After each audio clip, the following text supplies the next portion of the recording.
Every technician has struggled with those little wire clips that push the brake pads onto the pistons on some calipers. I mean, those little clips can barely fit into the holes on the new pads and can shoot across the shop like a rubber band.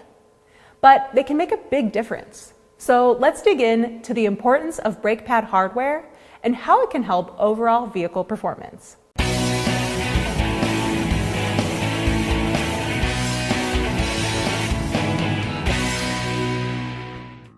Like we've said in past videos, small vehicle parts can make a big difference. Brake pad hardware is no exception. First, let's talk about the springs and clips. Heating and cooling cycles can weaken these parts, and weak hardware can result in excessive caliper or pad movement, causing noise and other related problems. This can lead to uneven and premature pad wear, rotor warpage, and pulling. Some springs and clips can be difficult to install, but leaving them out is not an option. Next come the soft parts. You know, those unsung heroes of brake pad hardware, the dust shields, grommets, and bushings?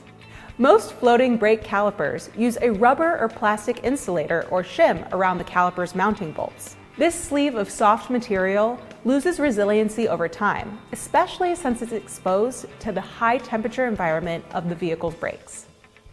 As materials wear, instead of being round, they're flattened by the torque from the brakes into an oval shape that can cause excessive caliper movement. This can also produce noise like rattles and thumps. Unlike steel, soft parts like rubber are sensitive to chemicals. Choosing the right lubricant for these parts is critical to ensuring their longevity and integrity.